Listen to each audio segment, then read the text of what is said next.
নমস্কার, আবারও চলে আসলাম নতুন একটি রেসিপি নিয়ে। আজকে তৈরি করব হোলি স্পেশাল একটা নতুন মিষ্টির রেসিপি। আমার রেসিপি যদি আপনাদের ভালো লাগে তাহলে চ্যানেলটা সাবস্ক্রাইব করতে একদমই ভুলবেন না। লাইক এবং শেয়ার করবেন বন্ধু এবং পরিবারের লোকেদের সঙ্গে রেসিপিগুলো। আসুন তাহলে আজকে রেসিপি দেখে নেওয়া যাক। প্রথমে ময়দাটা মেখে নেব। তার জন্য বড় একটা বাটির মধ্যে দিয়ে দিচ্ছি 2 কাপ ময়দা। ময়দাটা ভালো করে ময়াম দিতে হবে, তার জন্য দিচ্ছি সামান্য একটু লবণ আর দেব 4 টেবিল চামচ ঘি। আপনারা চাইলে সাদা তেলও ব্যবহার করতে পারেন। ঘি এবারে ময়দার সঙ্গে ভালো করে মেখে নিচ্ছি। ঘি দিয়ে ময়ামটা দিলে ময়দাটা খুব সুন্দর ময়ামও হয় আর মিষ্টিটা খেতেও বেশি টেস্টি হয়। হাত দিয়ে ভালো করে চেপে চেপে মেখে নিয়েছি ময়ামটা। এরকম মুঠো করে দেখে নিতে হবে যে ময়ামটা ভালো করে হয়েছে কিনা। এবারে অল্প অল্প করে জল দিয়ে আমি ময়দাটা মেখে নিচ্ছি। একবারে বেশি জল দেব না, একদম অল্প অল্প করে জল দিয়ে মাখতে হবে, তবে ডোটা ভালোভাবে মাখা হবে।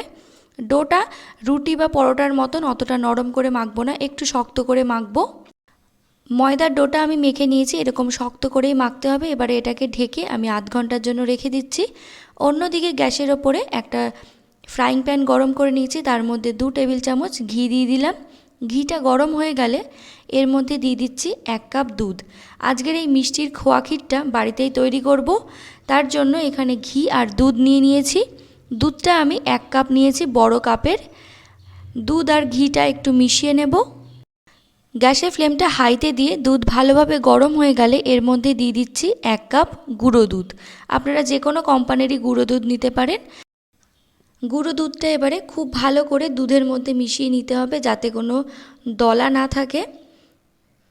গ্যাসের ফ্লেমটা আমি এবারে মিডিয়ামে দিয়ে ভালো করে মিশিয়ে নেব।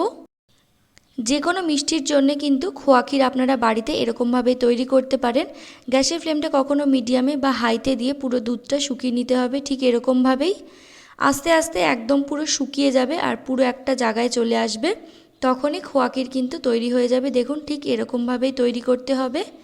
এবারে আমি এই গ্যাসের ফ্লেমটা বন্ধ করে একটা বাটির মধ্যে নিয়ে নিচ্ছি। এবারে এটাকে ভালোভাবে ঠান্ডা করে নেব, তার জন্য এটা একটা সাইডে রেখে দিচ্ছি ঠান্ডা হওয়ার জন্যে। অন্যদিকে সেই একই ফ্রাইং প্যান ধুয়ে গ্যাসের ওপর বসিয়ে দিয়েছি। গ্যাসের ফ্লেম মিডিয়ামে রেখে এর ওপর দিয়ে দিলাম শুকনো নারকেল কোড়া 1/2 কাপ। এটা আমি দোকানের কেনা নারকেল ব্যবহার করেছি। আপনারা যদি নর্মাল নারকেল ব্যবহার করেন তাহলে ভাজার দরকার নেই। 2 মিনিট হালকা করে ভেজে নিচ্ছি। তারপরে গ্যাসের ফ্লেমটা বন্ধ করে সেই যে খোয়াটা তৈরি করে রেখেছিলাম সেই বাটির মধ্যে এটা ঢেলে নিলাম। খোয়াটা ঠান্ডা হয়ে গেছে। খোয়া আর নারকেল ভালো করে চামচ দিয়ে মেখে নিচ্ছি। মিষ্টির এই রেসিপিটা আপনারা যে কোনো সময় বা যে কোনো অনুষ্ঠানেই বানিয়ে নিতে পারেন। এবার এর মধ্যে দিয়ে দিচ্ছি 1/2 কাপ গুঁড়ো চিনি।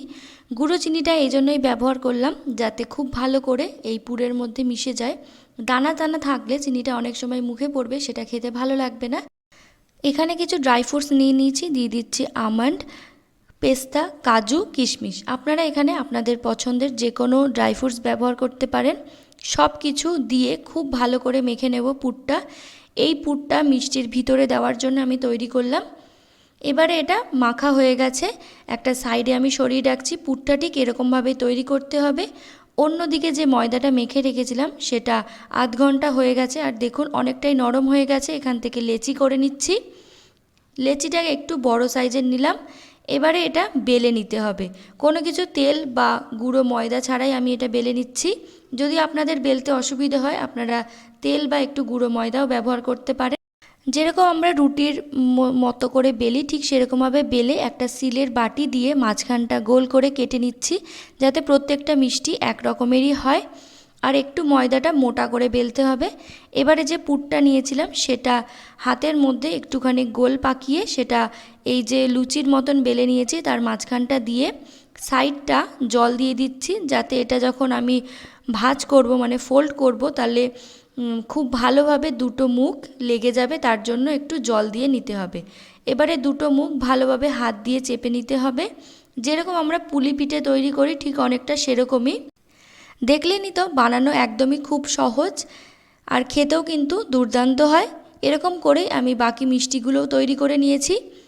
এবারে এই মিষ্টিগুলোকে আমি ভাজবো, তার জন্যে গ্যাসের ওপরে আমি কড়াই বসিয়ে নিয়েছি। কড়াইয়ের মধ্যে দিয়ে দিয়েছি সাদা তেল। গ্যাসের ফ্লেমটা মিডিয়ামে রেখে তেলটা গরম করে নিয়েছি। তারপরে এই বানানো মিষ্টিগুলো দিয়ে দিলাম। গ্যাসের ফ্লেমটা একদম কিন্তু মিডিয়ামে রেখেই এটা ভাজতে হবে, তবে এটা খেতে খুব খাস্তা হবে। একসঙ্গে অনেকগুলো মিষ্টি এর তেলের মধ্যে দিয়ে দেবেন না, তাহলে কিন্তু ভাজতে অসুবিধে হবে।